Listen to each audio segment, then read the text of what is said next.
Hi, everyone. I'm Laura, 24 years old. What happened to me could happen to anyone. It's been 3 weeks since Dad's heart attack. I still remember that morning, making coffee, checking my work emails when the phone rang and shattered my world. Now the house feels unbearably empty. Gone is his laughter, his silly dad jokes, and even his Sunday obsession with organizing the garage. You poor dear, you can't manage this big house all by yourself. I'll help you get everything in order, Aunt Melissa said at the funeral, her oversized designer handbag perched on her arm and a too sweet smile plastered on her face. Before I could process her words, she moved in, with suitcases, boxes, and her teenage daughter, Amy, in tow. Mom says we should take the master bedroom, Amy announced one evening, poking her head into my room. It has better closet space. You don't mind moving to the guest room, right, Laura? My childhood room, Dad's photograph still hanging on the wall, suddenly felt smaller. But this is my room, I stammered. Don't be selfish, Laura, Melissa cut in smoothly. I'm here to help manage things. The least we can do is make ourselves comfortable. When my boyfriend James visited that weekend, he noticed the change immediately. Babe, why are all your things in boxes? Aunt Melissa thinks it's better this way, I said, avoiding his gaze. She knows how to run a household. This is your house, he reminded me. Your dad wouldn't want. Please, James, I interrupted. I can't fight right now. I'm so tired. Sarah, our neighbor, dropped by with casseroles and a worried look. Honey, I've been watching your aunt take over. Your daddy would be worried sick. But I couldn't confront Melissa. She was Dad's only sister, and I kept hearing his voice in my head. Family sticks together. Glob. Dad's lawyer, Marcus, called twice, but Aunt Melissa always answered. Laura's resting. The poor thing is so overwhelmed, she'd say before hanging up. Of course, she never passed on the messages.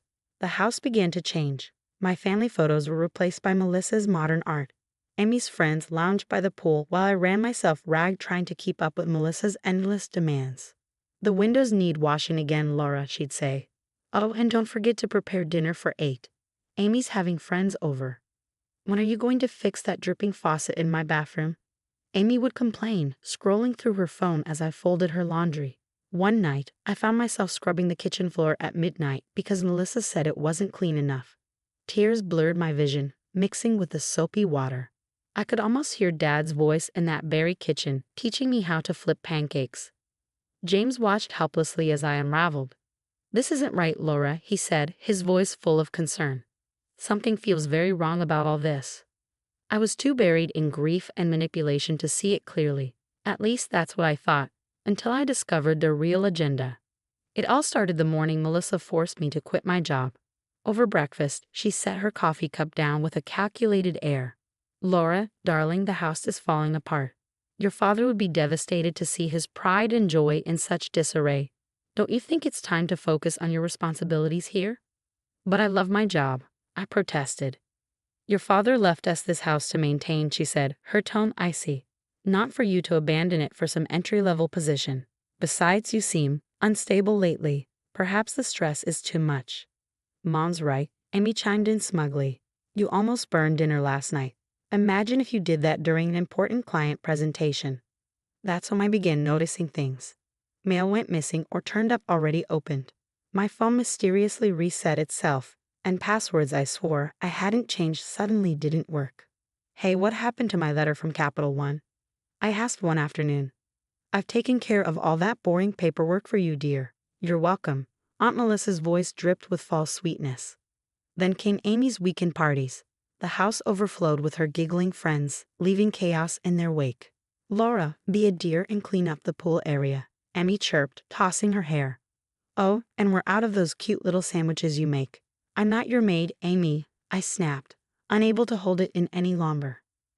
Mom, Amy shouted, her face twisting in mock outrage. Laura's having another one of her episodes. James came over during one of these parties. His face darkened when he saw me on my hands and knees, scrubbing spilled drinks off the patio.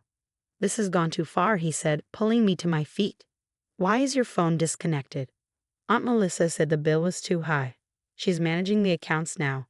Managing or stealing? His voice was sharp. Have you checked your bank balance lately? That night, I tried logging into my account. Access denied. I called the bank the next morning and learned my address had been changed, new cards issued without my knowledge. The rumors began swirling. Cousin Rachel called me, concern dripping from her voice. Laura, is it true you had a breakdown at work? Aunt Melissa says you're not well. What? No, that's not true. She says you've been talking to yourself and imagining things. We're all so worried. I hung up, my hands shaking. My prescription anxiety medication had been doubled without my approval. Melissa must have called my doctor, spinning tales about my deteriorating mental health. Things reached a breaking point when I went to buy groceries. I'm sorry, miss. Your card's been declined, the cashier said apologetically.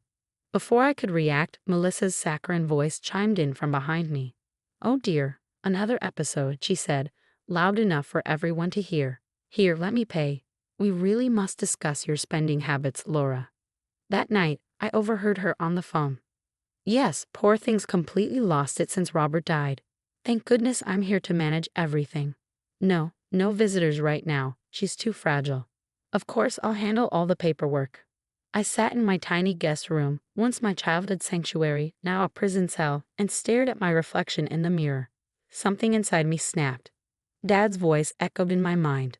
Always trust your gut, glow bear. It was time to find out what they were really up to. The next morning, Sarah from next door caught me at the mailbox. Her eyes darted nervously. Laura, honey, I installed security cameras after those break-ins last month. You need to see something. The footage showed Aunt Melissa sneaking into my room at 2 a.m., rummaging through my drawers, photographing documents. That's sneaky. I bit my tongue, forcing myself to stay calm. Careful, Laura, Sarah whispered. Stay quiet for now. James was waiting in my kitchen later that day, and he wasn't alone. Marcus, Dad's lawyer, stood beside him, his expression grim. I've been trying to reach you for months, Laura, he said. Your father's will, the house, everything, it's all yours. Only yours. What? My voice shook, but Aunt Melissa said, she has no legal right to be here. The documents she's been showing people, poorly forged.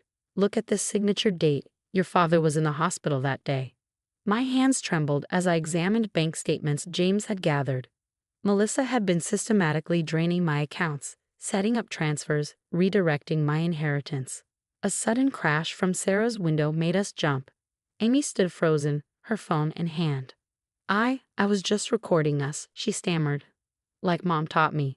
Her face crumbled under the weight of her guilt. You don't understand, she whispered.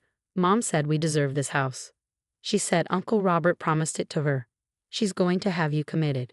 She's got doctor statements, fake prescriptions. Amy, I interrupted gently. Your mom is using me. And you.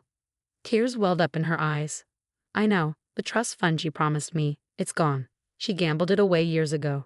That's why we really came here. James squeezed my hand. We've got enough to stop her. No, I said, surprising everyone. Not yet. Over the next 2 weeks, we quietly gathered evidence. Sarah's cameras caught Melissa shredding documents and making late-night calls. James installed hidden audio recorders. Amy, racked with guilt, started slipping us information. Mom's meeting with a shady lawyer tomorrow, she whispered one night. Something about property transfers. I smiled vacantly, the way they expected me to. But in my pocket was a recording of Melissa's latest scheme, and in my heart, the certainty that Dad's legacy wouldn't be stolen. The grand finale came at our annual family reunion, held at Dad's house. Timing, everyone. Please sit. I have an announcement. Aunt Melissa stood at the head of the room, champagne flute in hand, her voice dripping with feigned authority. This concerns Laura's future care. Actually, I interrupted, standing tall, my voice steady and strong. I have something to share first. The room fell silent. Marcus emerged from the study, carrying a stack of files. Sarah stepped forward and pressed play on the TV remote. The security footage began rolling. Melissa sneaking into my room, rummaging through drawers, and photographing documents.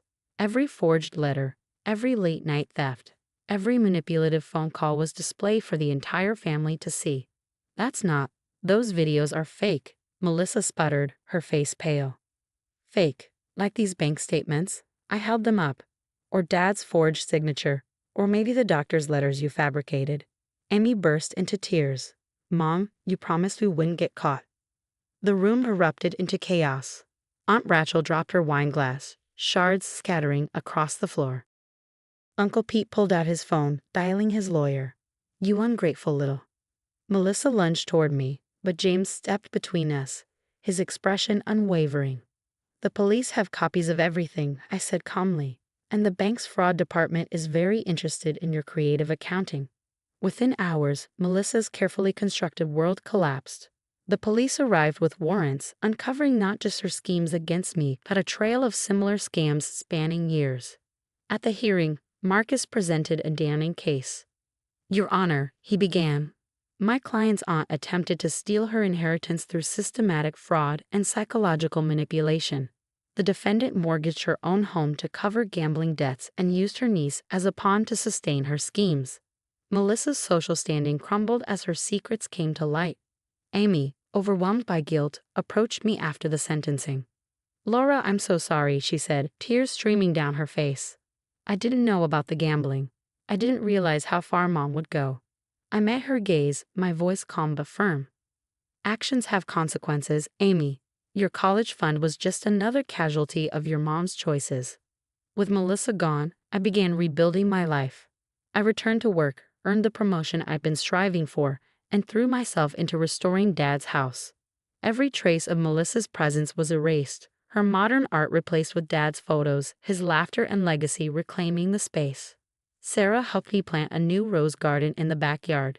Your father would be so proud of you, Laura, she said one evening, her voice full of warmth. One evening, in that same garden, James knelt before me. The twilight painted the sky in hues of pink and gold, and his voice trembled slightly as he spoke. Laura, these past months have shown me your strength, your resilience, and your heart. I can't imagine life without you. Marry me. The ring sparkled, a symbol of a brighter future, so different from the darkness we had overcome. What would you do if someone close to you was gaslighting and manipulating you while stealing your inheritance? Would you confront them immediately or quietly gather evidence like I did? Share your thoughts in the comments below. I'm especially curious to hear from those who've dealt with toxic family members. How did you handle it? If you want to hear more stories about standing up to manipulative relatives and reclaiming control of your life, hit that subscribe button and turn on notifications. Together, we can help others recognize the signs of financial and emotional abuse before it's too late. Remember, sometimes the most dangerous wolves come dressed as family sheep. Stay strong, stay vigilant, and never let anyone make you doubt your worth.